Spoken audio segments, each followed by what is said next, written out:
Good morning my dear students, और स्वागत करती हूँ मैं आपका अपने चैनल रूपांतरण 100% में।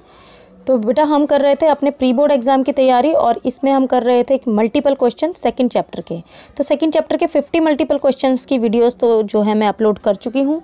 इससे रिलेटेड आगे के क्वेश्चंस जो है वो मैं आपको नेक्स्ट वीडियो में बताऊंगी। लेकिन आज का जो वीडियो है वो है मैप से रिलेटेड, क्योंकि बहुत सारे स्टूडेंट हैं जो मुझसे बोल रहे थे कि मैम मैप के क्वेश्चन करवा दीजिए पहले। तो पहले मैं आपको मैप के क्वेश्चन करवा रही हूँ, उसके बाद में मल्टीपल चॉइस क्वेश्चन के वीडियो लेकर दोबारा से आपके सामने हाजिर होंगी। तो आज हम करेंगे सेकेंड चैप्टर है आपका NCERT का राजा, किसान और नगर। तो उसमें जितना भी मैप वर्क है आपका वो हम कवर करेंगे आज के इस वीडियो में। तो वीडियो को बिल्कुल एंड तक देखिएगा, जिससे कि इससे रिलेटेड जितने भी इंपॉर्टेंट मैप के क्वेश्चन आपके बनेंगे वो सारे आपके इस वीडियो में कवर हो जाएंगे। तो आइए जल्दी से हम चलते हैं मैप की ओर। क्वेश्चन है, भारत के दिए गए रेखा मानचित्र पर दी गई जानकारी की सहायता से स्थान या स्थल की पहचान करें। तो देखिए इस तरह से आपको एक मैप का क्वेश्चन दिया जाएगा और उसमें कुछ पॉइंट्स लगाए होंगे। देखो इस मैप में आप देख सकते हैं ABCDE इस तरह से पॉइंट लगे हुए हैं, और फिर नीचे क्वेश्चंस पूछे हैं। तो आपको क्या करना होगा, इन क्वेश्चंस के आंसर के तरीके से आंसर देना होगा, और फिर इस मैप में आपको वो फिल करना होगा, मतलब आपको ऑप्शंस भरना होगा। ठीक है, मैं आपको भी समझा देती हूँ जब हम करेंगे। तो पहला क्वेश्चन हम देख लेते हैं क्या है। एक क्वेश्चन है आपका, मानचित्र में उस स्थान की पहचान कीजिए जहां मगध की प्रारंभिक राजधानी थी। यानी कि पहले आपको इस क्वेश्चन का आंसर बताना होगा। ठीक है, तो क्या है इस क्वेश्चन का आंसर? A मगध, B कुरु, C राजगीर और D गांधार। तो आपको पता है कि मगध की प्रारंभिक राजधानी जो थी वो C राजगीर थी। ठीक है, तो अब मैप में देखिए, आप यहाँ पे आप जाएंगे, मैप में A प्लेस जो है, ठीक है, ये देखिए A प्लेस, इसमें आपको क्या फिल करना होगा? राजगीर।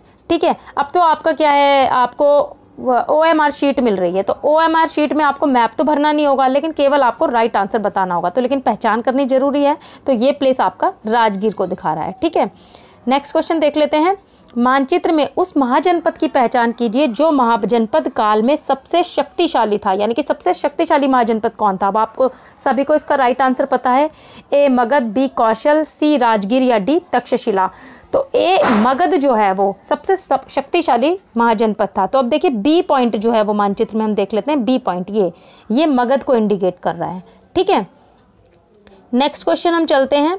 नेक्स्ट क्वेश्चन है C, मानचित्र में उस महाजनपद की पहचान कीजिए जो कि एक संघ/गढ़ था। यानी कि संघ या गढ़ था, वो महाजनपद आपको बताना है। A Magadh, B Rajgir, C Takshashila या D Vajji.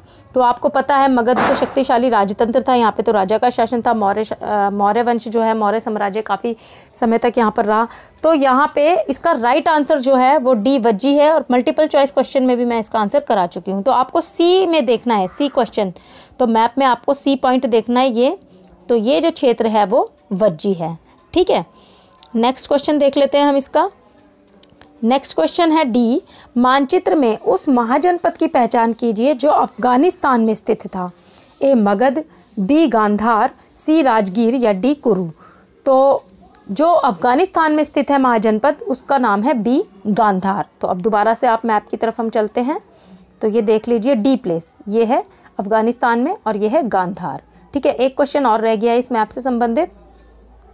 Question number E, मानचित्र में उस महाजनपद की पहचान कीजिए जो आधुनिक पाकिस्तान में स्थित था। यानी कि अभी वर्तमान में जो पाकिस्तान में है वो कौन सा प्लेस है? A Magadh, B Kaushal, C Rajgir या D, ये जो मिसप्रिंट है यहाँ पे तक्षशिला है ये वर्ड। ठीक है, तो राइट आंसर भी इसका यही है, D तक्षशिला। तो मानचित्र में हम देख लेंगे E पॉइंट कहाँ पर लगा हुआ है, ये।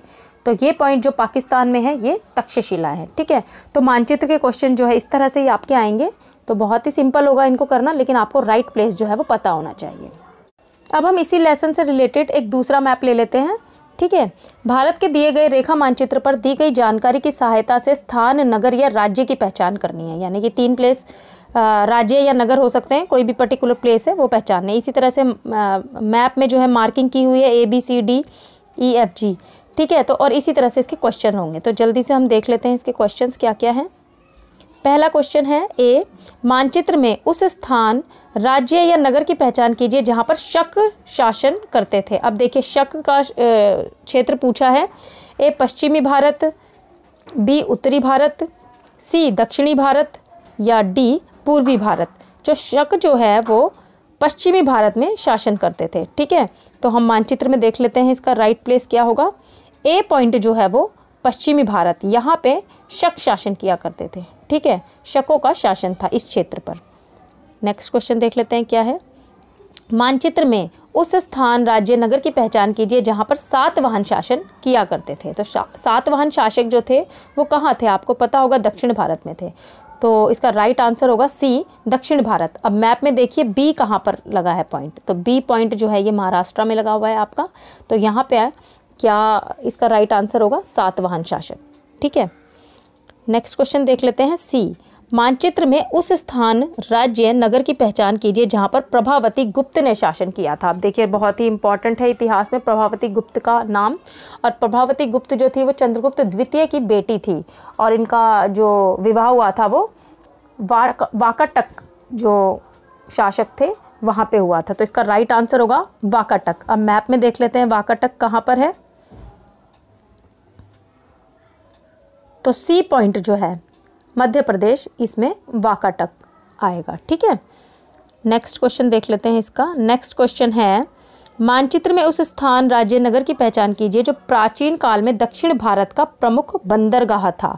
अब देखिए दक्षिण भारत का प्रमुख बंदरगाह, ए ऑप्शन है कन्नौज, बी पुहार, सी राजगीर या डी विदिशा। तो इसका राइट आंसर है बी पुहार। तो मैप में हम डी पॉइंट देख लेते हैं, ये है डी पॉइंट और ये है पुहार, बहुत ही इंपॉर्टेंट है ये। इसके बाद ई क्वेश्चन देख लेते हैं। मानचित्र में उस स्थान, राज्य, नगर की पहचान कीजिए जो प्राचीन काल में राजनीतिक, आर्थिक और सांस्कृतिक केंद्र था। ए कुषाण, बी कौशल, सी राजगीर और डी मथुरा। तो आर्थिक, सांस्कृतिक और राजनीतिक केंद्र जो था वो उत्तर भारत में मथुरा था। तो ई पॉइंट पे हम मथुरा जो है वो फिल करेंगे हम ई। तो ये क्या है, मथुरा है।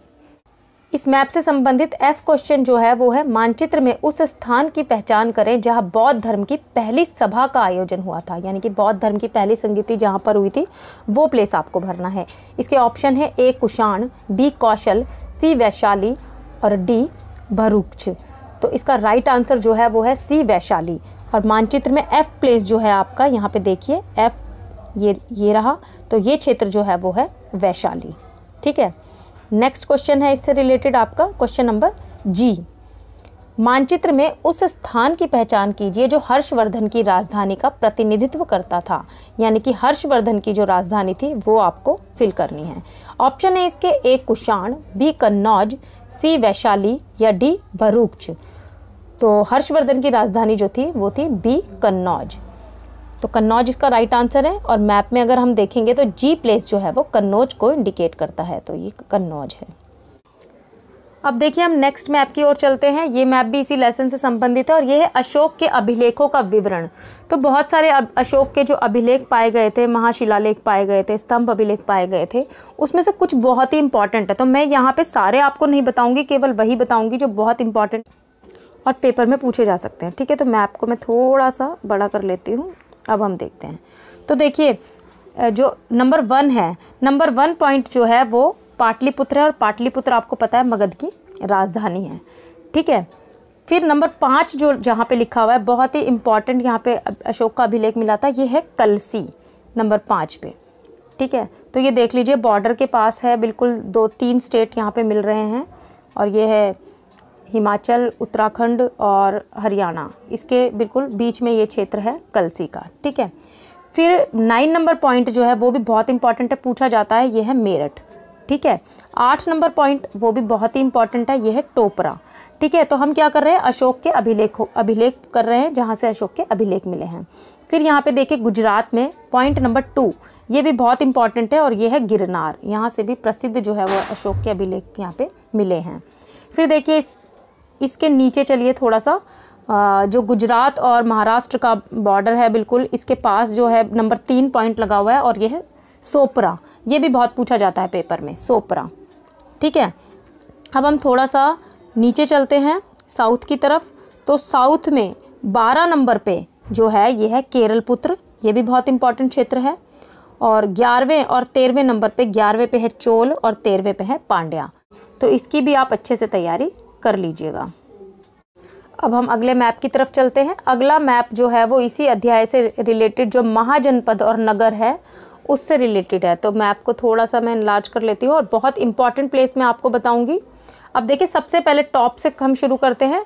नंबर 6 पॉइंट जो है, नंबर 6 पॉइंट जो है वो गांधार का है और ये अफ़गानिस्तान में है।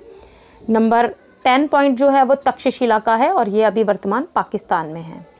ठीक है, इसके बाद आइए नंबर 4 पे। नंबर 4 जो है वो कुरु महाजनपद है। ठीक है, कुरु।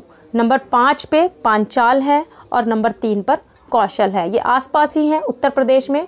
दोबारा से मैं बता देती हूँ, 4 पे है कुरु, 5 पे है पांचाल और 3 पर है कौशल। ठीक है, उसके बाद देखिए नंबर 11। नंबर 11 पर बहुत ही इंपॉर्टेंट नगर है वाराणसी। ठीक है, अब आ जाइए इधर बिहार में। बिहार में 3 पॉइंट लगे हुए हैं, 1, 2 और 8। तो देखिए सीक्वेंस से याद रखिएगा। सबसे पहला पॉइंट टॉप पर जो है वो है वज्जी, और वज्जी जो है वो संघ का बहुत बड़ा एग्जाम्पल है। ठीक है, ये महाजनपद था और यहाँ पर संघ का शासन था। नंबर 2 पॉइंट जो है वो मगध को दर्शा रहा है। ठीक है, मगध साम्राज्य महाजनपदों में सबसे शक्तिशाली साम्राज्य बन गया था। इसके बाद जो 8वां पॉइंट है वो है राजगीर। राजगीर आपको पता है मगध की पुरानी यानी कि प्राचीन राजधानी का नाम है। ठीक है, इसके बाद हम नीचे आ जाते हैं, थोड़ा सा मध्य की साइड आ जाते हैं। मध्य में 7वां पॉइंट जो है वो अवंती का है। अवंती भी महाजनपद है। और 9वां पॉइंट जो है वो उज्जैन का है। उज्जैन बहुत ही फेमस सिटी थी। ठीक है, तो ये मैप भी इम्पॉर्टेंट है, इसीलिए मैंने आपको ये मैप भी आपका करा दिया है। इसके बाद इस लेसन से रिलेटेड एक लास्ट मैप है, वो भी मैं आपको करा देती हूँ। ये है महत्वपूर्ण राज्य तथा नगरों के बारे में। ठीक है, तो बहुत ही महत्वपूर्ण जो राज्य थे, क्योंकि महाजनपद तो आपने कर लिए हैं, लेकिन इसके बाद और भी महत्वपूर्ण राज्य थे, वो भी हमें जानना जरूरी है। तो अब हम करते हैं नंबर 1 पे। देख लीजिए, ये है कुषाण राज्य। ठीक है, कुषाण राज्य बहुत ही इंपॉर्टेंट है और आपको पता है कि सोने के सिक्के जो जारी किए थे वो कुषाण शासकों ने ही किए थे सबसे पहले। नंबर 2 पे देख लीजिए, यहाँ पे है शक शासकों का यहाँ पे राज्य था। नंबर 3 पे देख लीजिए सातवाहन, और सातवाहनों के बारे में बहुत पढ़ा है आपने और आगे भी बहुत पढ़ेंगे, तो इसको ध्यान से आप इम्पॉर्टेंट है याद कर लीजिएगा। नंबर 8 पॉइंट मैंने पहले भी बताया था, ये है पुहार। और पुहार के बारे में क्या है, दक्षिण भारत का ये प्रमुख बंदरगाह था, यानी कि सी पोर्ट है ये पुहार। नंबर 4 जो है वो वाकाटक है। वाकाटक इसलिए इंपॉर्टेंट है क्योंकि प्रभावती गुप्त ने इस क्षेत्र पर शासन किया था। नंबर 5 जो है वो गुप्त साम्राज्य का क्षेत्र है। नंबर 5 तो ये भी देख लीजिए उत्तर प्रदेश में है गुप्त साम्राज्य। ठीक है, और नंबर 12 जो है वो वैशाली। वैशाली प्रमुख क्षेत्र है और यहाँ पे क्या था, बौद्ध धर्म की प्रथम संगति हुई थी, तो इसीलिए भी ये इम्पॉर्टेंट प्लेस है। तो अभी मैंने आपको जितने भी यहाँ के इम्पॉर्टेंट प्लेस थे वो बता दिए हैं। शक कहाँ थे, कुषाण कहाँ थे, सातवाहन कहाँ थे, वाकाटक कहाँ थे, ठीक, गुप्त साम्राज्य कहाँ था, तो ये सारा मैंने आपको बता दिया है अच्छे से। तो इस लेसन से रिलेटेड जितने भी मैप थे वो सभी मैं आपको कवर करा चुकी हूँ। अब मैप से रिलेटेड आपका कोई भी प्रश्न जो है वो नहीं छूटेगा। तो मिलते हैं हम अगले वीडियो में। इससे रिलेटेड मैं और मल्टीपल चॉइस के क्वेश्चन आपको करवाऊंगी, जो भी छूट गए हैं इंपॉर्टेंट क्वेश्चन, उसको करने के बाद आपका ये चैप्टर बिल्कुल कंप्लीट हो जाएगा। तो अभी के लिए इतना ही, बाय।